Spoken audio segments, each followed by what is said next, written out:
Hello, everyone. Welcome to the Dying Your Way podcast. I am very happy to introduce to you Jennifer OBrien as the guest for our Dying Your Way podcast.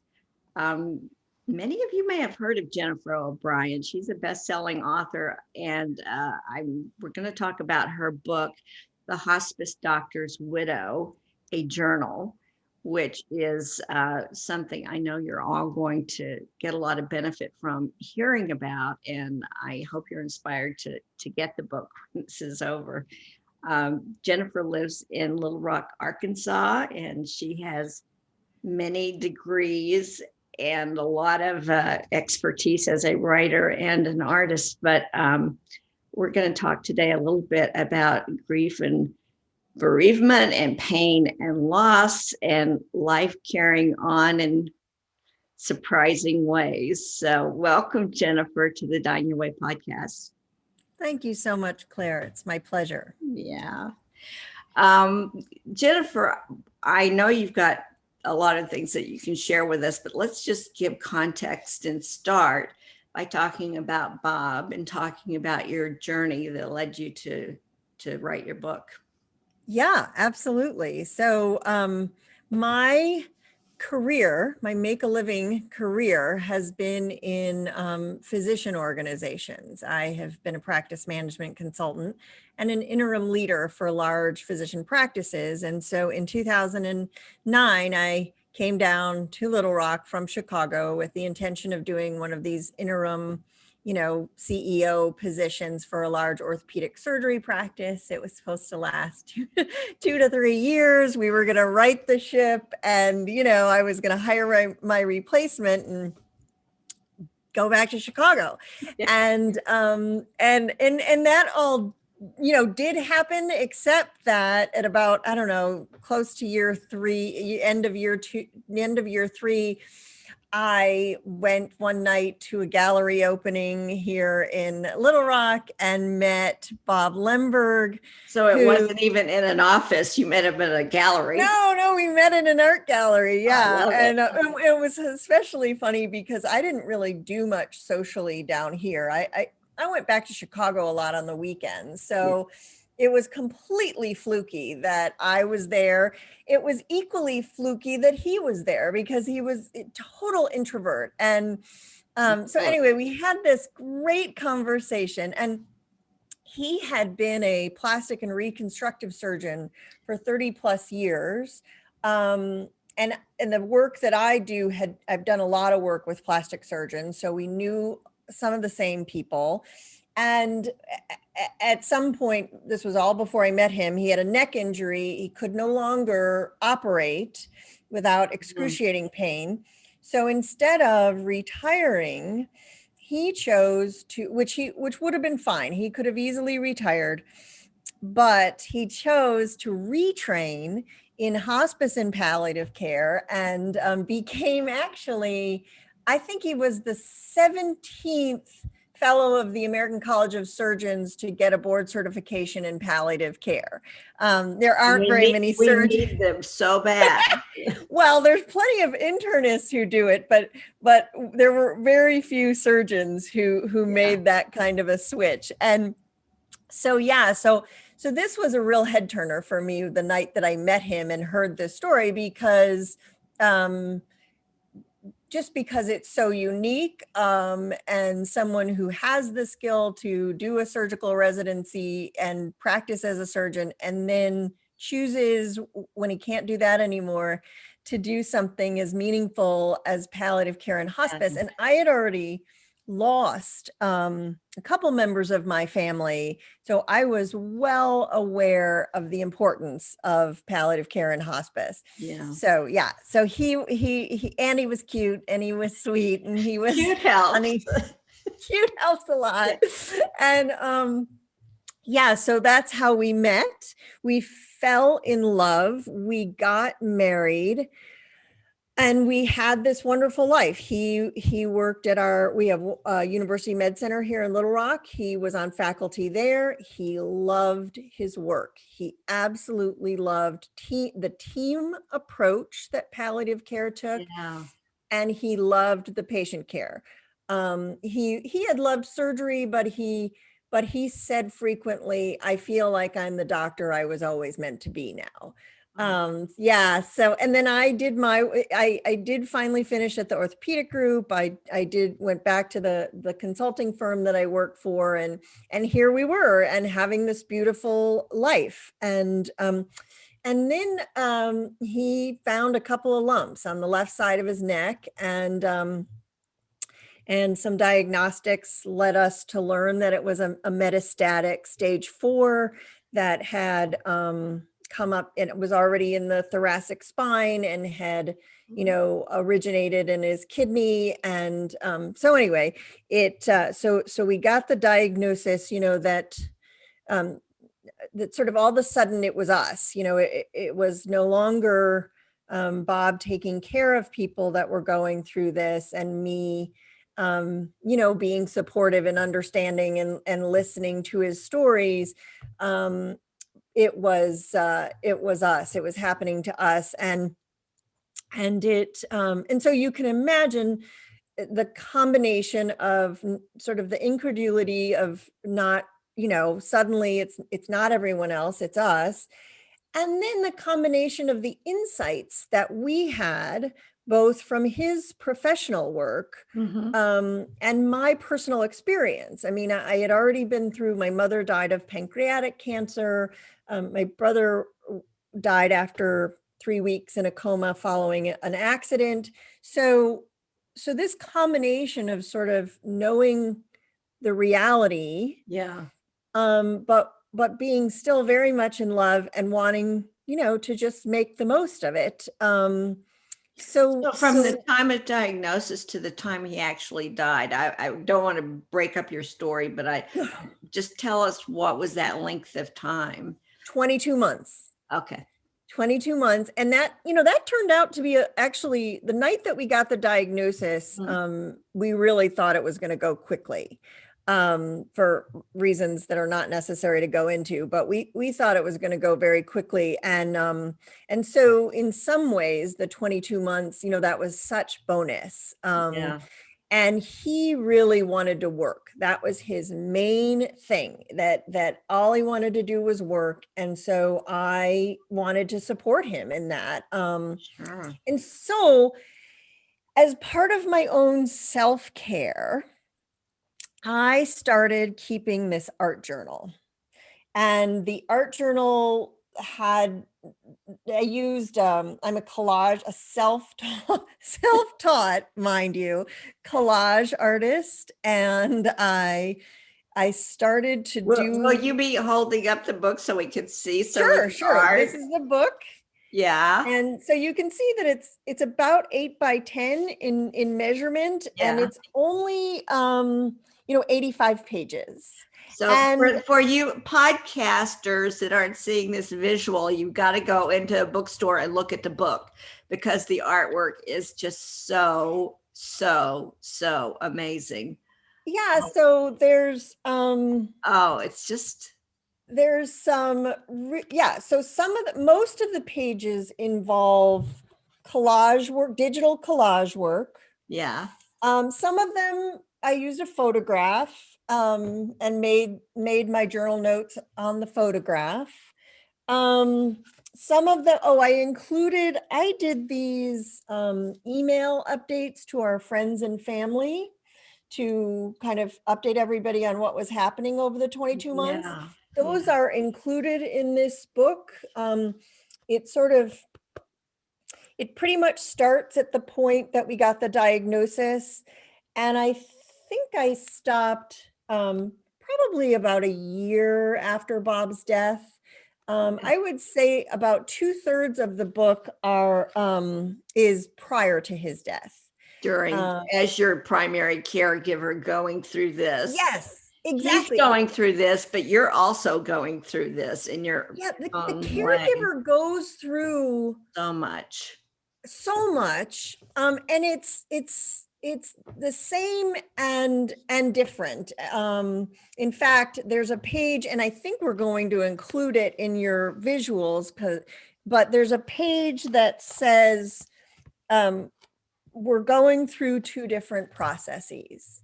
He is Mm, dying. I am surviving. yeah. And that's such an important part. You've suddenly been given a short period of time. You don't know how long it is. It's a short period of time to get in a whole lot of love, a whole lot of support and preparation.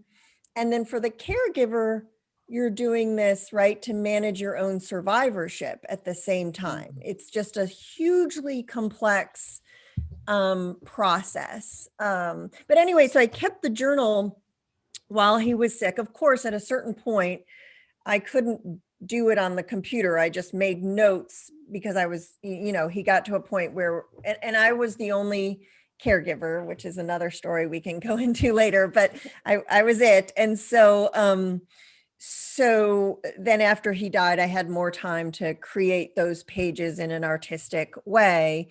And then, but I don't know. So I have another question. Yes. So I'm just curious, when Yeah. he, as a hospice doctor, and I'm sure knowing the benefits of early palliative care, what stage in that 22 months, you say he wanted to work, but at what stage did he turn himself over to the own type of care that he would advocate for other people? Well, that, my dear, is an excellent question. We had long time been believers in, even to the point of palliative care at the point of diagnosis. Yeah. For patients. Palliative care is not hospice. It doesn't mean you're dying. It means you get some extra help and your family gets some extra help, right?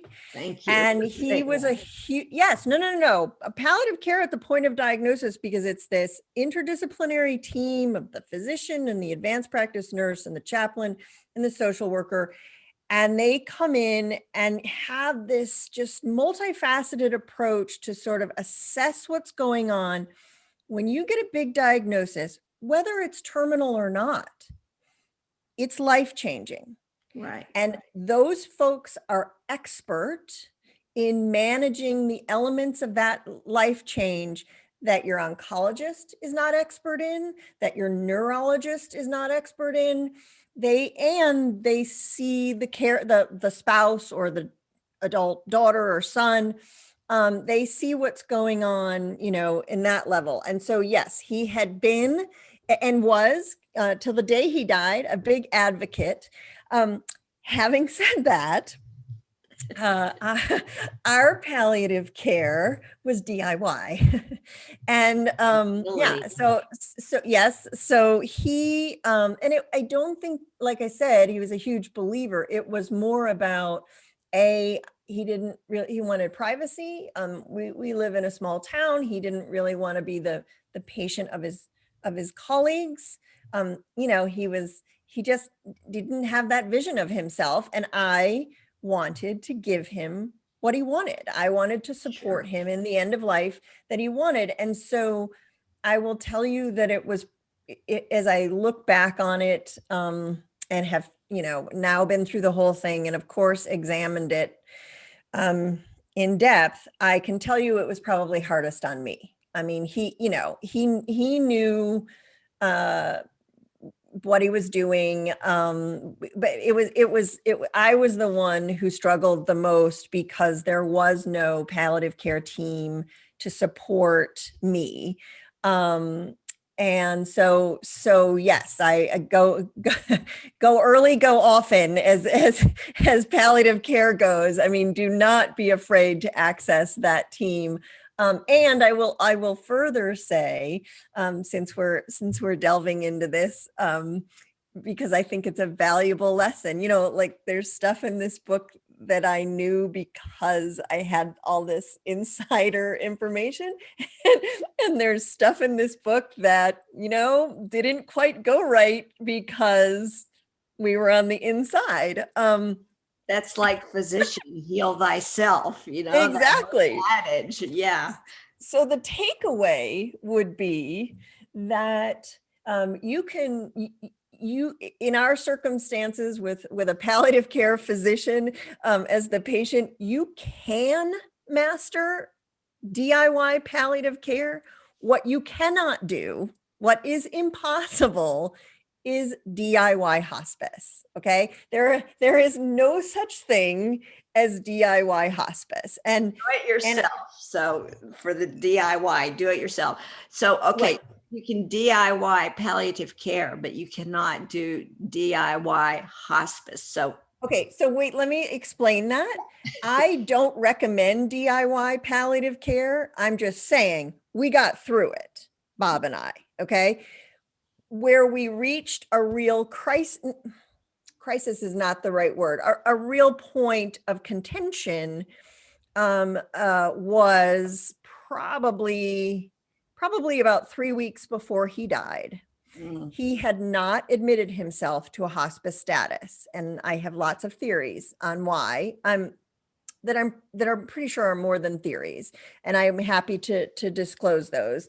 But he had not admitted himself to a hospice status, and yet he was very clear that he was in, hospice mode. He did not want to be resuscitated. Things were very clear, and we had, after a particularly bad night, because the nights are always worse. yeah, The nights and the weekends are yeah. always worse. After a particularly bad night, that morning, I kind of brought up again to him that, Bob, I just, I'm a little worried. And he got very cross with me and said, Jen, I'm dying. What's the worst that happens? I die. And I said, you know what? Stop right there, because that's not the worst that happens. Okay. If I walk back into this bedroom and find that you have died, I know exactly what to do. But if I walk back in there and you've fallen out and you got a head bleed and you have told me in no uncertain terms not to call the EMTs until you're cold and blue, what do I do then? You're not dead. I can't call the EMTs. And then what happens when the sheriff shows up in a couple weeks and says, right? I mean, Exactly. Yeah.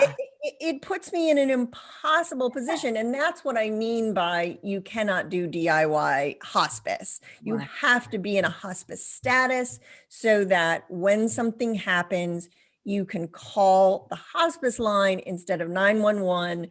And everyone knows that the goals are to make him comfortable and let him, and let him die. Even if we have a so-called emergency. So I don't mean to, there are many aspects of hospice that are on your own. I just want to say you're making a very important point that I just want to underscore, that Yes. the primary caregiver does have a responsibility to themselves because of the possible legal ramifications if you are not under hospice care. And what I'm understanding is that Bob was at home. He wanted to die at home, which 80% of the people do. No, he did not want to die at home. We can go into that in a Okay. minute. Yeah. Okay. But at any rate, that is yeah, you just need hospice for your own legal protection as a primary caregiver as well. And that's never really talked about. Yeah, no, it's an important one. It's an absolute important one. So anyway, it was after that, I saw his eyes get wide when I said that, and he realized, sort of, I mean, I think that he had been in, this is just how it's going to happen. And the other reason, interestingly enough, that you bring up the idea of dying at home, I knew he didn't want to die at home. Bob, for a couple of reasons. I think the main one being, so Bob was 69 when he died. He started working as an orderly in a hospital when he was 18, and loved it. From his father was a GP in a small town in Texas, and and made him, said, you have to go do this. You have to go work at the county hospital as an orderly, because you have to find out if you're up for all this. And Bob loved it. He fell in love with it from the moment he started. He loved every aspect of taking care of patients. And so by the time Bob died, he had spent 50 years in a hospital, right? Working. And in fact, neither of us had kids. He was frequently the partner during his surgery practice that took call on the holiday weekends so that all of his partners could be with their families, because, he didn't have kids. And I mean, he just loved it. He went in, sometimes he went in when he wasn't on call. That's one of the things he's known about in this town is I'll meet somebody. Oh, Bob, he sewed up little Susie's lip after she fell off the swing. He came in on a Sunday when he wasn't even on call. And now she just won Miss Arkansas, they love to talk about him. But anyway, so I knew he was more comfortable, more at home in some ways. That was in his a hospital, right? And so, so that was the other reason I think he was having trouble understanding. What was so amazing about Bob, about this whole story is, he was 69. The only two people he had ever lost to death were his parents. They both lived into their 90s. I was the one who was so much more experienced on the personal side. I knew that it would work out. It always works out. I've been through this numerous times now. I've wrung my hands about, am I supposed to be there when this person dies? Am I supposed to not be there? And after it happens, it is always exactly how it was supposed to be. Yeah. It is one of the great wonders, I think, of the world, is that if you just kind of let all that control stuff go, and just be in the love and the moment, even if you're not right there,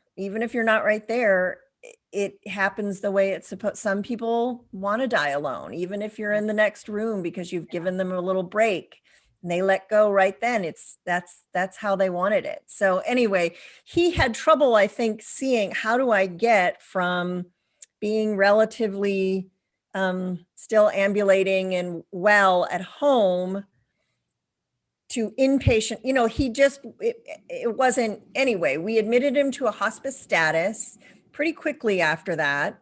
And then after that night, or that day that we had that big argument, and then a few days into it, and I knew what he wanted. I knew he didn't want a hospital bed in our home. I knew he didn't want a bunch of people in our home.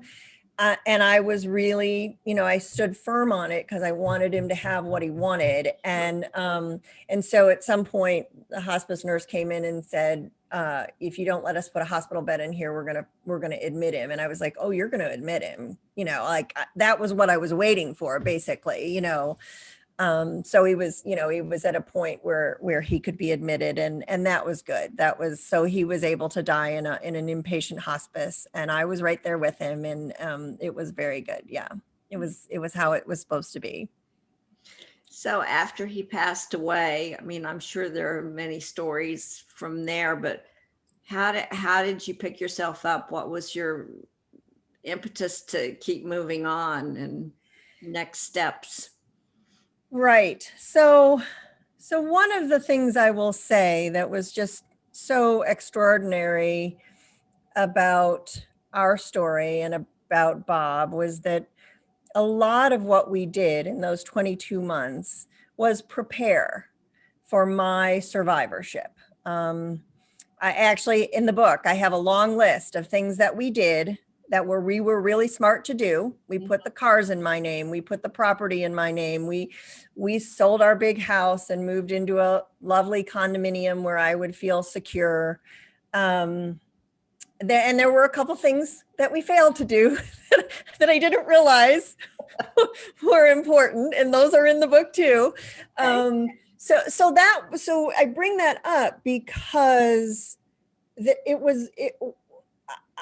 all I needed to do, because we had done all that, because we were at peace with the fact that at the end of life comes death, and we had prepared so thoroughly, when he died, I knew exactly what he wanted in terms of memorial arrangements. He wanted to be cremated. He died 2 days before the Women's March, on Washington.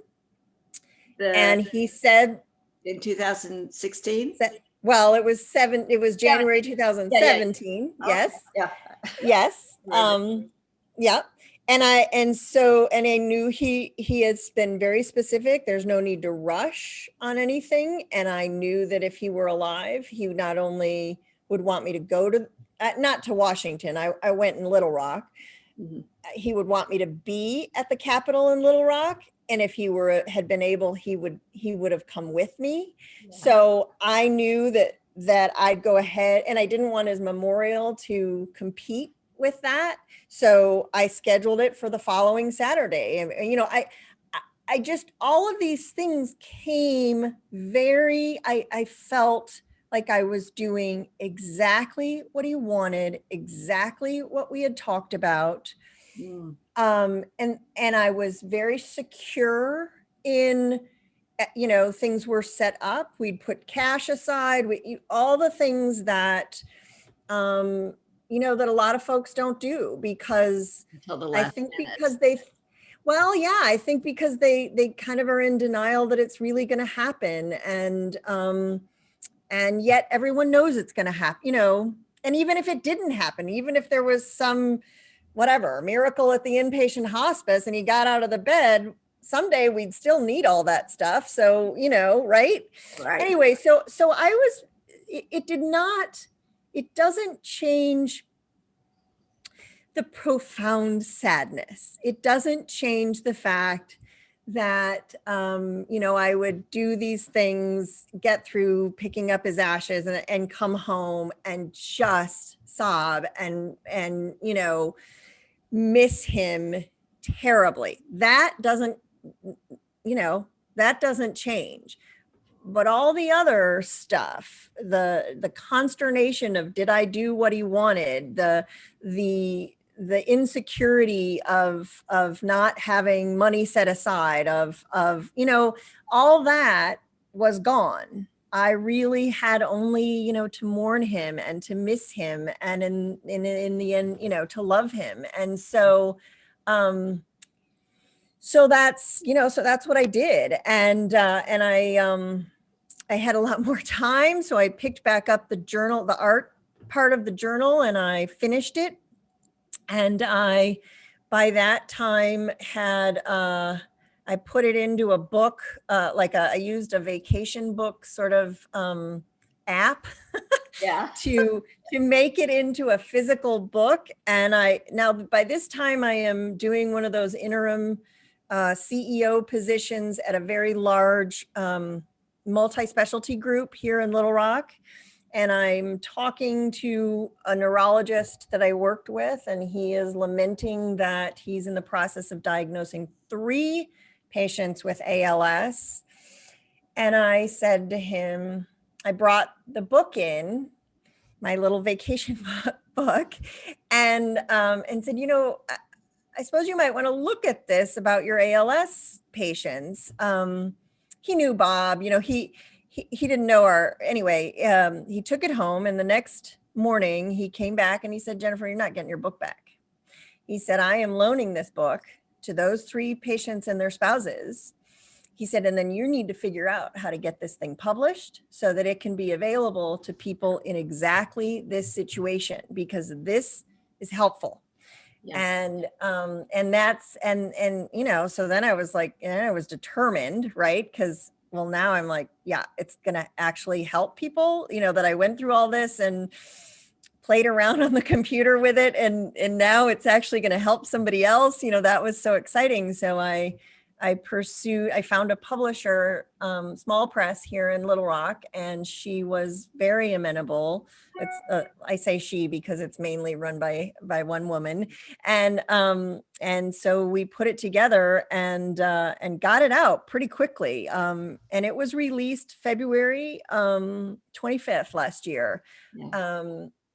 And so it's been so we had a big party at the gallery where Bob and I met, and we had funeral food and we drank obituary cocktails and sort of celebrated the idea that if you put it out in the open and you talk about death, and it is indeed everyone's inevitability, then it makes it manageable. Well, Jennifer, you have a way of communicating, because it's in a form of telling a story and you being you, that in this amount of time from publishing the book to now, you're one of the leading voices in this death movement to stress how important it is to prepare and communicate.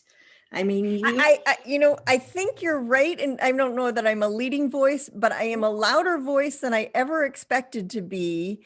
This is not a space that I set out to land in, right? Like and believe me, there have been a couple of points along the way where I have just been like, wait, what did I do? Because I'm uncomfortable. I know the world of practice management. I know how to manage a large physician organization. Like there's some stuff I really know what I'm doing. This, I'm like, oh my gosh, I'm so just out of my element. But it does seem to be helping people. And that's what I come back to, that, that makes it all worth it. The art that's on the wall behind me is all art from the book. So the night that we launched the book at the gallery, that art was hanging on the gallery walls. And so it was a fun party too. And we had a huge turnout. I think I had 200 people there, which is I feel like you're doing Bob's work. You're carrying on what he probably daily was working with people, trying to impress upon them the importance of palliative care and hospice work. And even though he didn't do it himself, that, you're carrying on that work. I feel that, Yeah, I do too. And it's lovely. I mean, it's such a, it is a wonderful thing. There are a number of things in the book that are, he would tell patients when they got to a certain point in their diagnosis, in their treatment, or the end of curative or life prolonging treatments, he would say to patients and their families, you're into precious time. And precious time is when you say what you need to say and you don't say what you'll later regret. And the way of putting that, calling it precious time and explaining to people, this is where you are, it's not optional. It's not, it's not turning back from here. It's going to happen. And it was such a lovely way to say it. And there's some other things ways that he explained things to patients and their families that were just so good. They were so well done that, and I ended up actually putting them in my journal, right, long before I knew this was going to be a book, because I was taking those wonderful, advice and turns of phrase, and now saying, okay, now it's us. Now I've got to apply this to us. And so, so in a way, it is definitely carrying on his work very specifically. And then, in a much broader sense, Bob was so profoundly introverted that this whole idea of of talking to people like I've been talking on this book, he would not even be able to fathom doing something like that. But one-on-one with patients and families, he was brilliant. He was lovely. He was, often,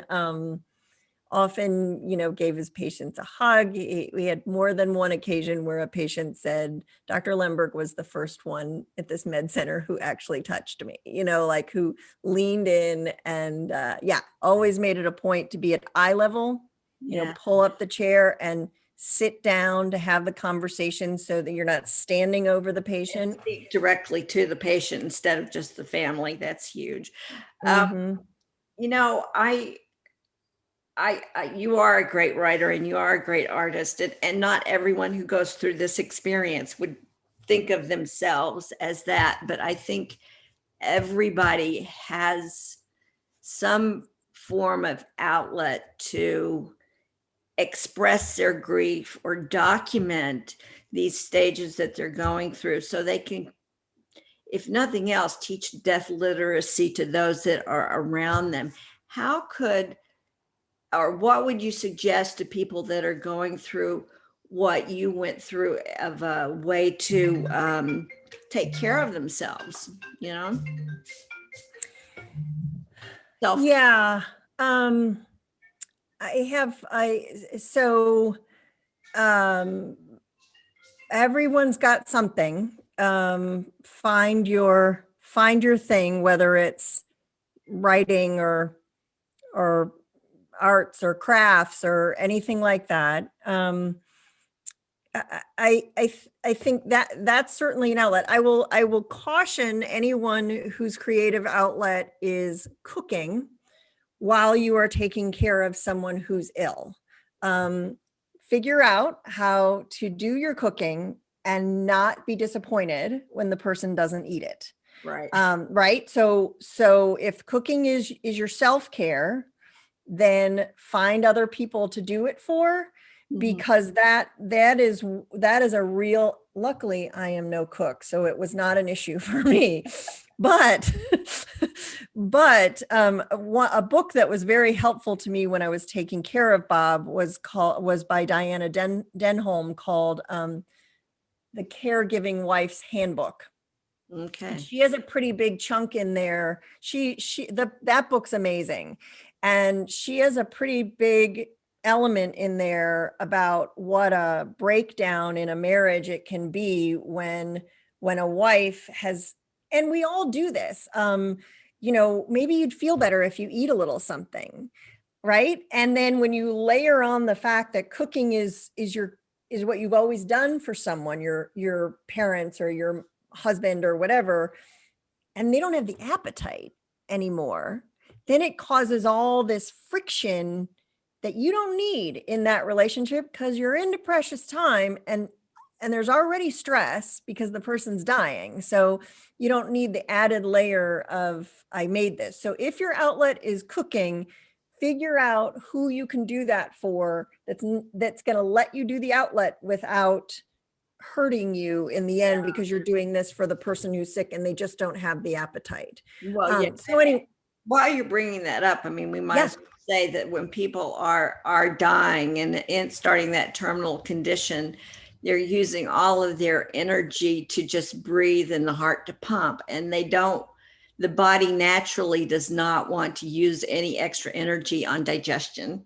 So it can actually cause more suffering towards the end. And that's a whole different conversation, but force feeding someone.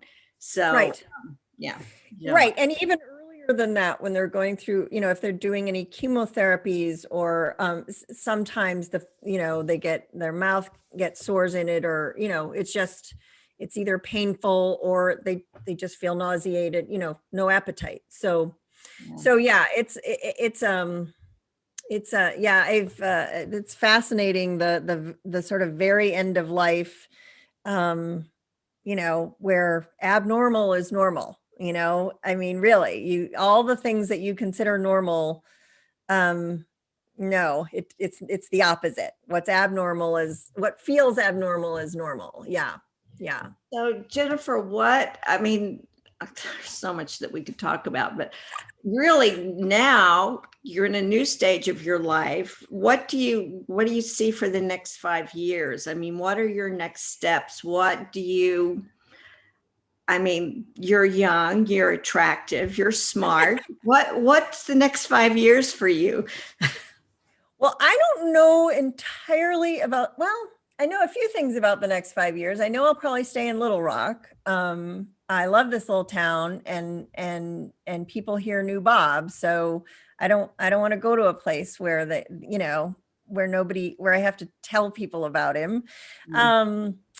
I know that I am really taken at this point with just how death illiterate our society is.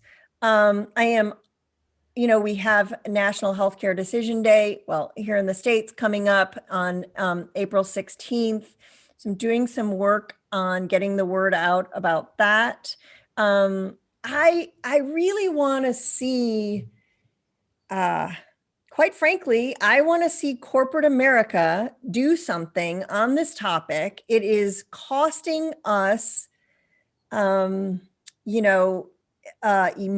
capital and like capital. It is costing a lot of money and a huge amount of emotional capital that we just ignore what is indeed inevitable for every single person on this planet. I mean, even after we cure cancer, we will not have cured death, right?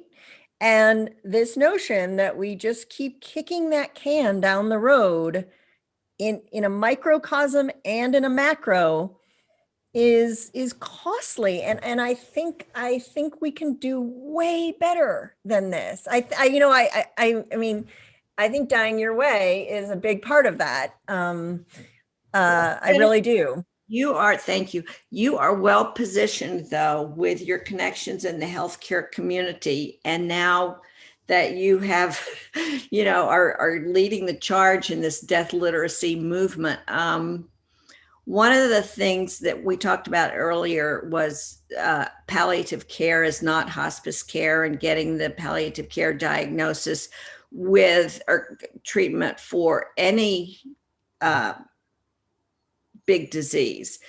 And there was a podcast that I did way back with a doctor here in Australia that's an integrative physician, and she does palliative care approach, which is integrative care from womb to tomb. So if you have an addiction problem or a mental health breakdown, or any major thing that you were talking about earlier, a palliative care team approach comes in, and there is monetary savings involved in that. In some cases with palliative care, it's life extending too. I mean, it's a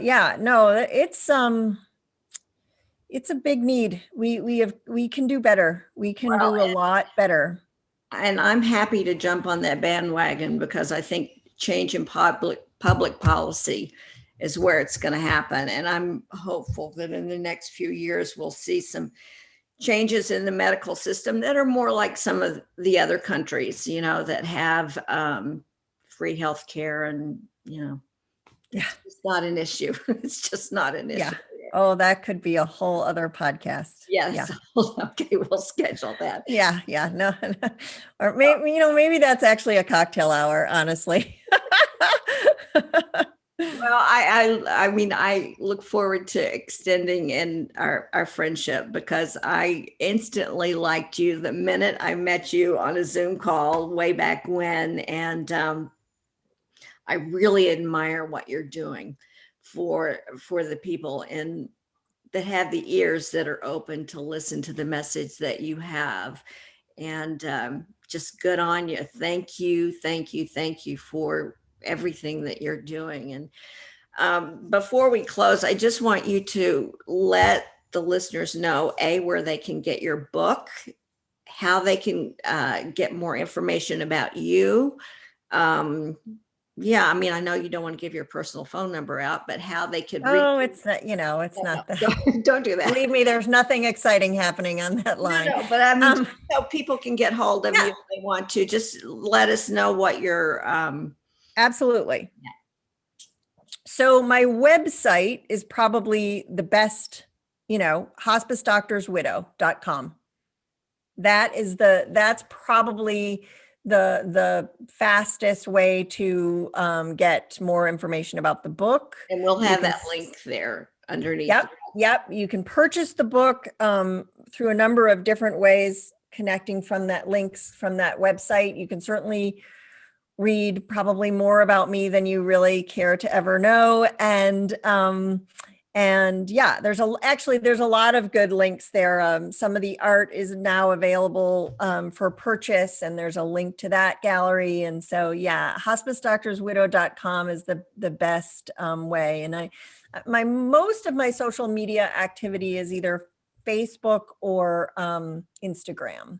Because is the Facebook page Hospice Doctors Widow or Jennifer O'Brien? Well, it's a classic Facebook problem where I have a Hospice Doctors Widow author page, but nobody seems to really find me there. They just find me as Jennifer A. O'Brien. And so anyway, either one, I try to keep them both going. And then Instagram is Hospice Doctors Widow. Right. Yep. Well, thank you for your time. And I know you're in the middle of a serious weather pattern Event. going on. And so stay warm and keep yourself and your heart warm. I love you, Jennifer. I'm just so happy to have you. Claire, isn't it so wonderful that is the amazing thing about this field is people, connections. Yeah. Oh, it's just so good. Yeah. A lot of love. Yeah. Well, we'll see each other again. And thank you so much. I really have enjoyed every minute of it. Thanks, Claire.